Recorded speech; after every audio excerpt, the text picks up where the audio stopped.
बिस्मिल्लाहिर्रहमानिर्रहीम अस्सलाम वालेकुम अल्लाहुम्मा सल्ली अला सय्यिदिना मुहम्मद व आले Mohammad. Welcome to another lecture. और आज का जो लेक्चर है, लेक्चर नंबर 7, उसमें हम पढ़ेंगे डायरेक्शनल स्ट्रेंथ। डायरेक्शनल स्ट्रेंथ क्या है, सबसे पहले इसको क्लियर करते हैं और किस प्लैनेट को कहाँ पे डायरेक्शनल स्ट्रेंथ मिलती है वो देखते हैं। व्हाइट बोर्ड आपके सामने है और डायरेक्शनल स्ट्रेंथ को हम हिंदी में क्या बोलेंगे? हिंदी में डायरेक्शन को कहते हैं दिशा। ठीक है, दिशा। ओके, क्योंकि अ, उर्दू में इसको कहते हैं सम।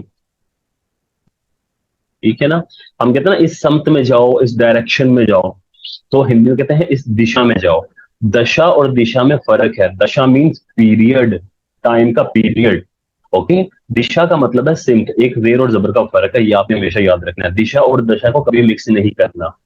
तो दिशा का मतलब होता है सिमत, डायरेक्शन, और दशा का मतलब होता है पीरियड, जिसको हम दुरानिया कहते हैं। ठीक है, दौर बोलते हैं कि कौन सा दौर चल रहा है, राहु का दौर है, केतु का दौर है, वट। तो ये आ गया दिशा, सिमत। और स्ट्रेंथ को कहते हैं ताकत। ठीक है, और हिंदी में समथ, स्ट्रेंथ को कहते हैं बल। बल होना, किसी चीज में बल होना। ठीक है, अक्सर आप ना इंडियन स्टूडेंट्स को सुनेंगे ना, तो वो ये भी बोलेंगे बला बल। ठीक है, जैसे हम बिलावल लिखते हैं ना, तो वाव हटा देना तो बला बल बन जाएगा। बला बल का मतलब भी दिशा बल है। ठीक है, कुछ इसको बोलते हैं दिग्बली हिंदी में। ऑल राइट, दिग और बली, जैसे हम बिल्ली लिखते हैं। तो दिग्बली होने का मतलब है कि प्लैनेट को डायरेक्शनल स्ट्रेंथ मिल रही है। दिशा बल का मतलब भी यही है, बला बल होने का मतलब भी यही है, और समत ताकत का मतलब भी यही है। वैसे एक्चुअली जो बल का मतलब देखें ना, हम खाली बला बल या बल का, तो वो मतलब होती है उसकी पावर, उसकी डिग्रीज। ठीक है, वो हम डिग्रीज आगे पढ़ेंगे तो मैं वहां भी बताऊंगा कि इसमें कितना बल है, इसकी डिग्रीज कितनी है। लेकिन अभी यहां पर हम स्ट्रेंथ के लिए वर्ड यूज कर रहे हैं, दिशा बल। तो ये आप याद रखना है कि दिशा बल, डायरेक्शनल स्ट्रेंथ, या सम समती ताकत, किसी एक समत में ताकत होना प्लेनेट का, उसको डायरेक्शनल स्ट्रेंथ बोला जाता है। अब ये है क्या, इससे होता क्या? डायरेक्शनल स्ट्रेंथ भी आप समझ लो एग्जॉल्शन की तरह काम करता है। हमने कल एग्जॉल्शन पढ़ा था लास्ट लेक्चर में, कि ये प्लेनेट इस जोडिक के अंदर जाके एग्जॉल्ट होता है। जब एग्जॉल्ट होता है ना, तो वहां पर वो कंफर्टेबल होता है और बाउंड हो जाता है अच्छा रिजल्ट देने के लिए।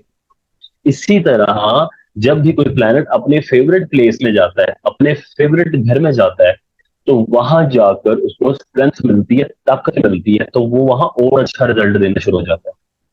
अगर एक प्लेनेट अपने उस घर में आ गया है जहां उसको ताकत मिलती है, अगर वो जायचे में अच्छा है तो अब उसकी ताकत बढ़ गई है और वो आपको ज्यादा अच्छा बेनिफिट देगा। अगर वो उस जायचे में नहस है और अपने ताकतवर घर में आ गया है, तो वहां पर उसकी नहुसत और बढ़ जाएगी, उसकी नेगेटिविटी और बढ़ जाएगी। तो दिशा बल का मतलब जो लोग कंफ्यूज होते हैं ना, वो ये समझते हैं कि प्लैनेट इस घर में आकर जो है ना वो अच्छा रिजल्ट ही देगा। नहीं, पहले आपने देखना प्लैनेट आपके जायचे में नहस है या साध है, मेलेफिक है या बेनिफिक है। फिर उसके बाद देखना वो उस घर में आके, जिस घर में उसको दिशा बल मिलता है, तो वहां पे आके वो दिग्बली हो रहा है, उसको दिशा बल मिल रहा है, तो क्या वो नहस है या साध है? नहस होगा तो स्ट्रेंथ मिल गई, मजीद नहुसत बढ़ गई। और अगर क्या कहते हैं साध होगा, पॉजिटिव होगा, बेनिफिक होगा, तो उसकी बेनिफिट्स और बढ़ जाएंगे, वो और पावरफुल हो जाएगा। तो ये चीज आपने हमेशा याद रखनी है। ठीक है, तो आज का टॉपिक है दिशा बल, डायरेक्शनल स्ट्रेंथ। तो शुरू करते हैं कि किस प्लेनेट को कहां पे दिशा बल मिलता है। सबसे पहले आ जाता है जुपिटर। जुपिटर को हमेशा पहले घर में दिशा बल मिलता है, याद रखना। जुपिटर को हमेशा पहले घर में क्या मिलेगा? दिशा बल मिलेगा। ऑलराइट। उसकी वजह क्या है? ये जायचे की ईस्ट साइड है और यहाँ पर जुपिटर सबसे ज्यादा ताकतवर होता है। तो पहले घर में जायचे के, मैं ये नहीं बोल रहा कि एरीज में, एरीज पहला घर नहीं है, एरीज पहला जोडियक है। इस खाने की बात कर रहा हूँ, जो ये खाना है, जो ये बॉक्स है, जो मैं टाइप राइट कर देता हूँ, जो ये डिब्बा है, ये पहला घर है। यहाँ पे 6 भी लिखा हो सकता है, वर्गो कुंडली हो, ठीक है। यहाँ पे 7 भी लिखा हो सकता है अगर ये लिब्रा कुंडली हो। यहाँ पर 8 भी लिखा हो सकता है अगर स्कॉर्पियो कुंडली हो। नंबर यहाँ पे कोई भी लिखा हो सकता है, कुंडली ये कोई भी हो सकती है, चार्ट जायचा ये कोई भी हो सकता है। लेकिन अगर जुपिटर आपके जायचे के पहले घर में आ गया तो समझे इसको दिशा बल मिल गया। अब आपके जायचे में अगर वो मैलेफिक है तो उसके रिजल्ट बुरे होंगे। अगर आपके जायचे में जुपिटर साध है, बेनिफिक है, तो उसके रिजल्ट जो है वो हमेशा आपके लिए जो है ना वो अच्छे होंगे और वो दिशा बल में आके मजीद इंप्रूवमेंट देगा। इसलिए मैं हमेशा कहता हूं, और देखिएगा आपके चार्ट में, जिसके भी चार्ट में जुपिटर पहले घर में होगा वो बंदा लाजमी मोटा होगा। और खास तौर पर उस वक्त जब जुपिटर की दशा अंतर्दशा चलेगी वो बंदा लाजमी गेन करेगा। मैंने आपको क्या पढ़ाया था? जुपिटर फैट का कारक है। जब हमने बॉडी पार्ट्स को पढ़ा था ना, मैं उसको बताया था, बैड कोलेस्ट्रोल, फैट, मोटापा, ओबिसिटी जो है, वो जुपिटर उसका कारक है, जुपिटर उसका सिग्निफिकेटर है। तो जुपिटर जब भी पहले घर में आएगा उसको दिशा बल मिलेगा। पहला घर क्या है? हम खुद है, जायचे के हिसाब से, बॉडी के हिसाब से हमारा फेस हेड है। तो मैंने कहा था हेड एक्सपैंड होगा, बाल खत्म होंगे, माथा चौड़ा होगा, क्योंकि बाल कम हो गए ना, माथा चौड़ा हो गया। तो पहला अगर दूसरे चार्ट के हिसाब से हमारी बॉडी है वो पहला घर पूरी, तो मोटापा आएगा। जुपिटर का काम क्या है? फैलाना, एक्सपेंड करना। तो जुपिटर जिस्म बढ़ाएगा। और किसी की दशा अंतर दशा चल पड़ी है या जुपिटर उसकी जायचे में बेनिफिक है तो वो बंदा वेट गेन करेगा। पहले घर में जुपिटर वैसे ही गेन करता है, क्योंकि यहाँ उसको दिशा बल भी मिल रहा है तो बंदा लाजमी गेन करेगा वेट। ऑलराइट। जुपिटर के बाद दूसरा प्लैनेट जिसको दिशा बल मिलता है दैट इज मर्क्यूरी। अब इसकी वजह क्या है मरकरी को यहां दिशा बल मिलता है?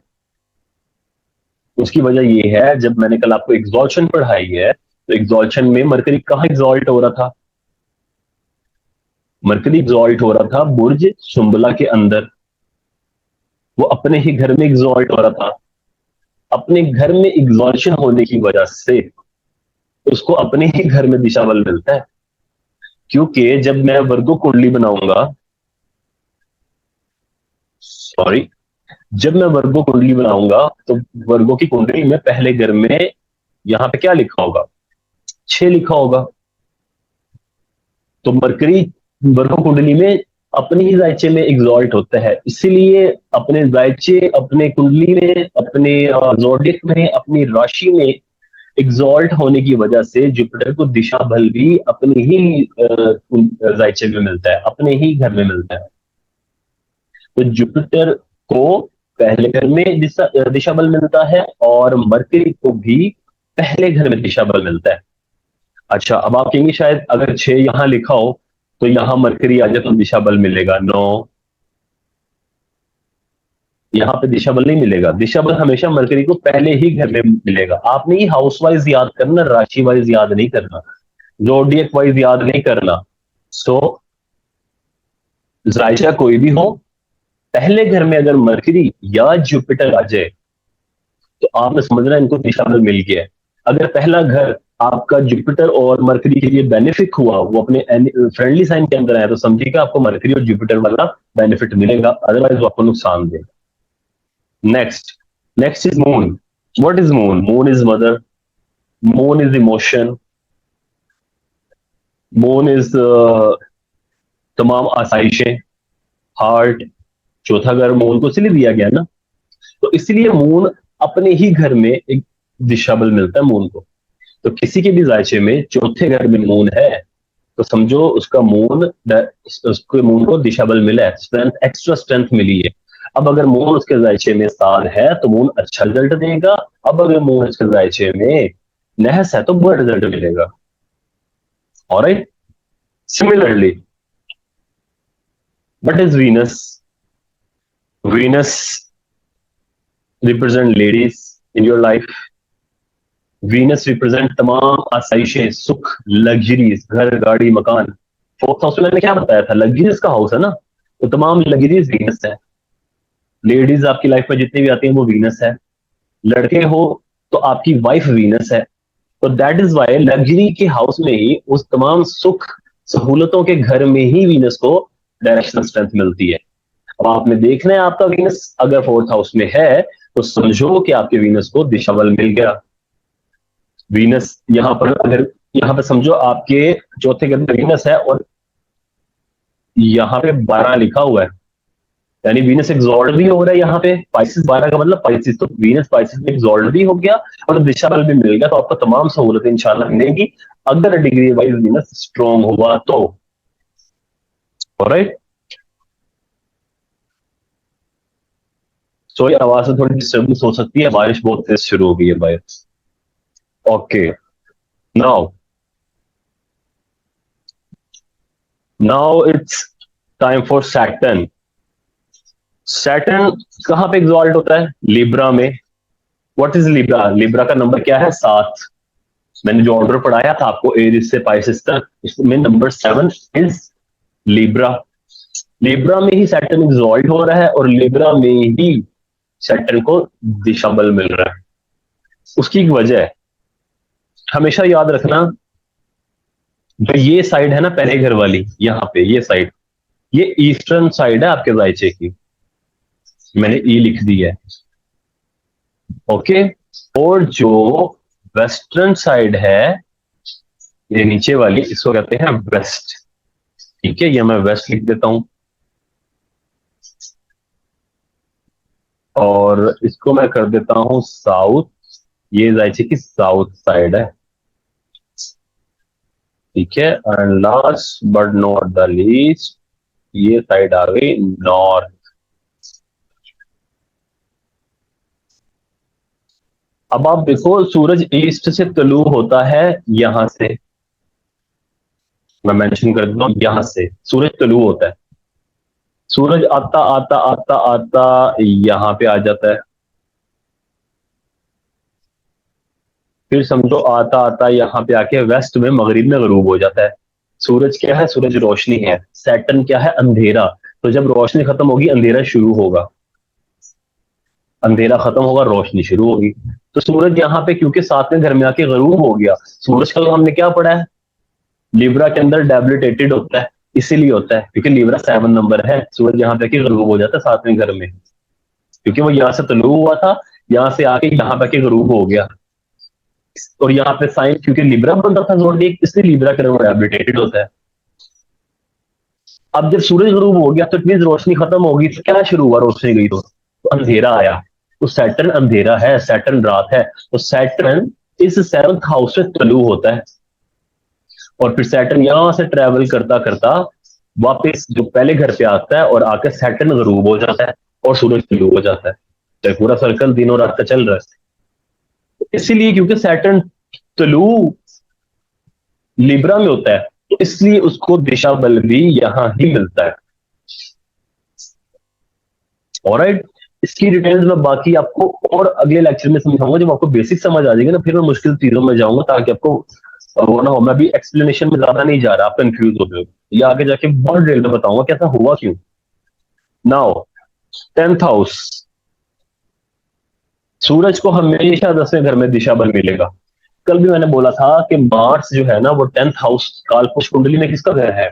10th हाउस काल पुरुष कुंडली में सैटर्न का घर है। सैटर्न एक ठंडा घर है, मैंने कल यही बोला था कि मार्स को ना चैलेंजेस पसंद है। मार्स एक फायरी प्लेनेट है, तो वो उस ठंडे घर में जाके आग लगाता है कि मैं थोड़ा यहाँ पे ना हलचल करूँ। ये बहुत ही स्लो घर है, बहुत ही ठंडा घर है, थोड़ी आग लगाऊं यहाँ पे जाकर। इसलिए मार्स को सैटर्न के अंदर, कैप्रिकॉन के अंदर जाकर, सैटर्न की राशि कैप्रिकॉन के अंदर जाकर एग्जॉल्शन मिलती है। तो नेचुरल चार्ट में क्योंकि 10वां घर कालपुरुष कुंडली का क्या है? सैटर्न है, तो सन एक फायरी प्लैनेट है। इसलिए सन को 10वें घर में दिशा बल मिलेगा। मैंने पहले भी बोला था 10वें घर का सूरज, 5वें घर का सूरज आप देखोगे सरकारी मुलाजमों का होगा। और खास तौर पर जब मरकरी साथ हो, बुध आदित्य योग बन रहा हो या ना बन रहा हो, मरकरी भी अगर साथ हो जाए ना सन के 5वें में, 10वें में या छठे में भी इनफैक्ट, तो बंदे को गवर्नमेंट जॉब मिलती मिलती है। गवर्नमेंट जॉब में काम क्या होता है? कम्युनिकेशन का, radio station government job, PTV government job, तमाम इदारे, पासपोर्ट, नाता, आईडी कार्ड, पेपर वर्क जहां पे होता है, जहां पर आप बोलते हैं, आप जो वर्कर जो मतलब काम करते हैं वो बोलने वाला काम करते हैं सरकारी इदारों में। जब हम पासपोर्ट बनाने के लिए जाते हैं तो वहां पर ऑफिसर हमसे बातें करता है, कम्युनिकेट करता है, कोई भी ऑफिस सरकारी इदारा हो। तो बोलना, पेपर वर्क, ये सब क्या है? That is mercury. Sun is government, sun is job. Sun और मकरी इकट्ठे हो गए तो जॉब मिल गई। 10th हाउस में इकट्ठे हो गए तो क्योंकि डायरेक्शनल स्ट्रेंथ मिल गई सन को, तो गवर्नमेंट जॉब मिल गई। 5th हाउस नेचुरली काल पुरुष कुंडली में सन का 5वां घर है, तो सन अपने ही घर में आ गया और मरकरी आ गया, गवर्नमेंट जॉब मिल गई। आप 80% गवर्नमेंट मुलाजिम की कुंडली देखना, आपको सन मरकरी का कॉम्बिनेशन लाजमी मिलेगा, नहीं तो एटलीस्ट सन और सन 5वें 10वें छठे में लाजमी मिलेगा, या इन घरों को देख रहा होगा बहुत स्ट्रांग होकर, बेनिफिक होकर। इसके बाद सन की तरह आखिरी जो है प्लैनेट वो है जी मून, ओ सॉरी मार्स। मार्स कैप्रिकॉर्न में ही एग्जॉल्ट होता है क्योंकि वो 10वां घर है जायचे का, कालपुरुष कुंडली का, इसीलिए मार्स 10वें घर में ही इसको डायरेक्शन स्ट्रेंथ मिलती है, दिशा बल मिलता है। अब दिशा बल में आपने ये नहीं सोचना कि यहाँ पे पहला घर का मतलब एरीज है, चौथे घर का मतलब मून है। डायरेक्शनल स्ट्रेंथ आपने हाउस वाइज याद करनी है, जोडिक वाइज याद नहीं करनी। आप बस देखना कुंडली के पहले घर में जुपिटर मरकरी है ना, दशा बल है। कुंडली के 10वें घर में सन मार्स है, दशा बल है। सैटर्न 7वें घर में है, दशा बल है। तो ये डिफरेंस हमेशा आपने याद रखना है। ऑलराइट, तो आई होप आपको जो है वो क्लियर हो गया होगा। नहीं हुआ तो आप दोबारा पूछ सकते हैं, वहां पर वीडियो देखें, फेसबुक ग्रुप में आए, वहां पर आप मुझे पूछ सकते हैं। और इसके अलावा कोई भी क्वेश्चन हो फेसबुक पर पूछें। एंड लेकिन इससे रिलेटेड, लेक्चर से रिलेटेड इंशाल्लाह अब 10 मिनट के बाद आपसे मुलाकात होगी। मुझे इजाजत दीजिए, अल्लाह हाफिज।